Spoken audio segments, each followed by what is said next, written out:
আসসালামু আলাইকুম, সবাই কেমন আছেন? আমি চলে আসলাম আজকে আমি মাটির চুলায় ম্যাকারনি রান্না করব। তো মাটির চুলায় ম্যাকারনি রান্না করে আপনাদেরকে দেখাবো কিভাবে রান্না করি। তো সাথেই থাকেন, ভিডিওটা দেখেন। এখানে আমি ম্যাকারনি নিয়ে নিচ্ছি কয়েক রকমের, দেখতে পাচ্ছেন এখানে আছে।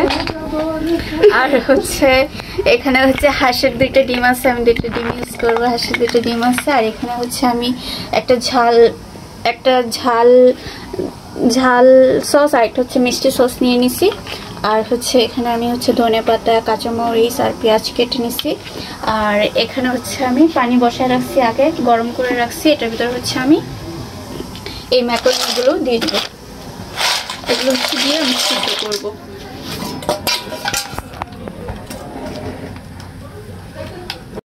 আর এখানে আমি সিদ্ধর ভিতরে একটু লবণ দিয়ে দিচ্ছি, যেন মানে পাস্তাটা যেন একটু সিদ্ধ হয়ে যায়, ম্যাকারনিটা যেন সিদ্ধ হয়ে যায়। আর এখানে আমি খুব অল্প সামান্য একটু হলুদ দিয়ে দিব, যেন ম্যাকারনিগুলো একটু হলুদ কালার হয়ে যায়। তো এখন আমি ঢাকনা দিয়ে দিব, সিদ্ধ করব। এখন এটা কিছুক্ষণ আমি সিদ্ধ করব, সিদ্ধ করে তারপর নামাই দিব। তো দেখি আমার একটু সিদ্ধ হয়েছে কিনা চেক করি।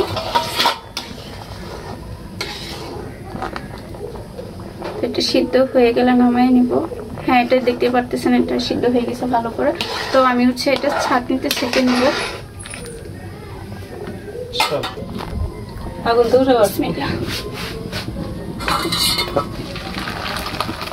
তো আমি ম্যাকারনি গুলো ঢেলে নিচ্ছি। এগুলো আমি এখন একটু ঠান্ডা পানি দিয়ে ধুয়ে নেব।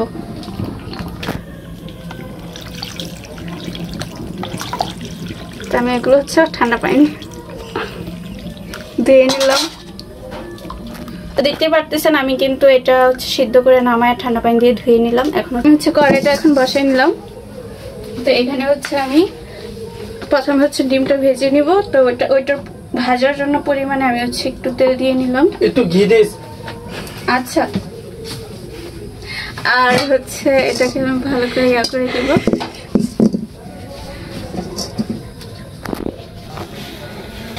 তো এখানে আমি হাঁসের ডিমগুলো হাঁসের ডিম না তো ঘোড়ার ডিম। তো এখন আমি হাঁসের ডিমগুলো ভেঙে এখানে দিয়ে ভেজে নিব।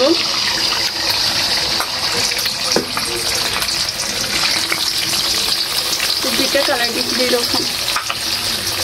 আর ডিমগুলোর উপর দিয়ে আমি একটু লবণ ছিটে দিয়ে নিব, সামান্য ডিমের পরিমাণে।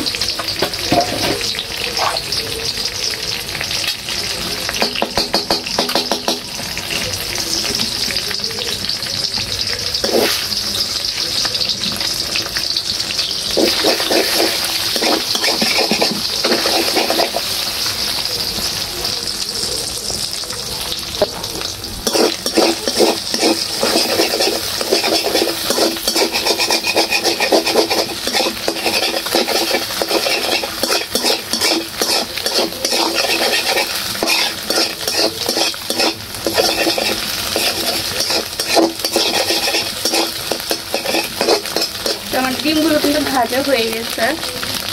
এরকম করে ভেজে নিতে হবে। ডিমগুলো ভাজা হয়ে গেলে তারপর আমি ডিমগুলো নামাই নিব। তারপর এটা আমি কড়াইটা আবার বসাই দিলাম। বসাই এখানে আমি তেল দিয়ে দিলাম, তেল লাগবে, তেলটুকু দিয়ে দিলাম।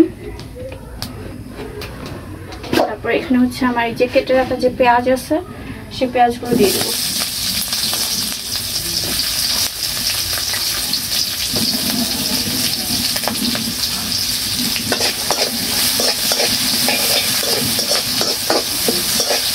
আমি পেঁয়াজটা হালকা ভাজছি, বেশি ভাজি নাই, এরকম হালকা ভেজে তারপর এখানে আমি যে সসগুলো রাখছিলাম সেই সসগুলো দিয়ে দেবো।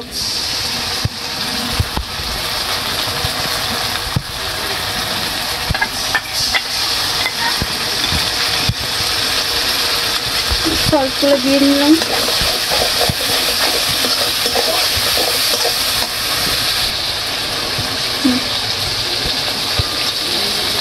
তো এখানে আমি হালকা একটু পানি দিয়ে দিব, কষানোর জন্য একটু পানি দিতে হবে। আর এখানে আমি একটু ঝাল হওয়ার জন্য, যাতে আমার ছোট বোন ঝাল খাইতে চাইছে, তার জন্য ওর জন্য একটু এক্সট্রা গুঁড়া মরিচ দিয়ে নিলাম। আর হচ্ছে এখানে দিব হচ্ছে একটু হলুদের গুঁড়া দিব, এই হচ্ছে একটু হলুদের গুঁড়া দিয়ে দিলাম।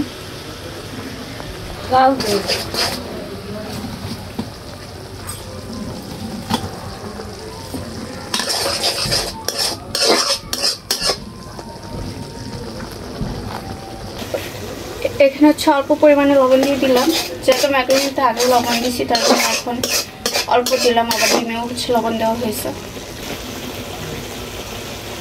তো এখানে হচ্ছে আমি যে কেটে রাখা মরিচগুলো দিয়ে দিতেছি।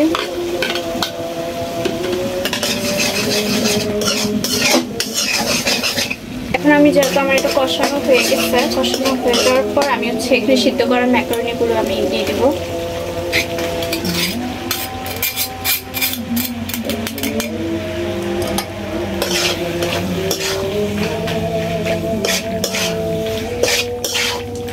ম্যাকারনিগুলো দিয়ে তারপর হচ্ছে ম্যাকারনিগুলো একটু ভাজতে হবে, কিছুক্ষণ ভাজতে হবে।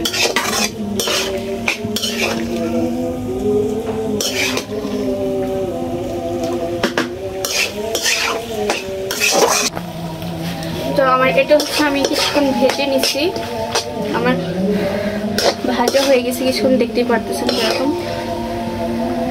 তো এখানে হচ্ছে আমার যে ভাজা ডিমটা ছিল সেই ডিমটা হচ্ছে দিয়ে দিতেছি, দিয়ে আমি আবার কিছুক্ষণ হচ্ছে মিক্স করে নেব। আর অবশ্যই হচ্ছে লবণটা চেক করে নেবেন, আমি হচ্ছে চেক করে নিচ্ছি আমার লবণটা ঠিক আছে।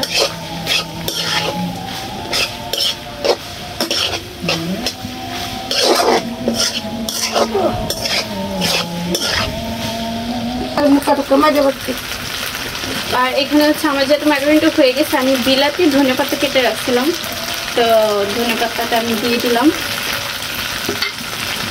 দিয়ে আমি নাড়া দিয়ে নেব।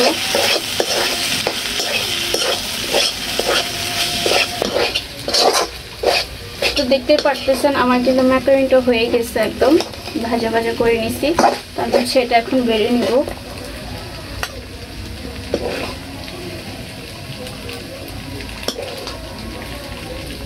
এভাবে মাটির চুলার যে কোনো খাবার কিন্তু অনেক টেস্ট হয়, মানে কম বেশি সবাই কিন্তু পছন্দ করে মাটির চুলার খাবার। তো এভাবে কে রান্না করে খান মাটির চুলা অবশ্যই কমেন্ট করবেন। আর দেখতেই পারছেন এগুলো কিন্তু খুবই টেস্ট হয়েছে। আর আমার ভিডিওটি ভালো লাগলে, আমার রেসিপিটা ভালো লাগলে অবশ্যই হচ্ছে লাইক এবং কমেন্ট করবেন যে কেমন হয়েছে আমার ভিডিওটা। আর ভিডিওটি দেখার জন্য অসংখ্য ধন্যবাদ। আর যারা ফার্স্ট টাইম দেখতেছেন অবশ্যই হচ্ছে আমার চ্যানেলটি সাবস্ক্রাইব করে দেবেন। সবাই ভালো থাকবেন, সুস্থ থাকবেন।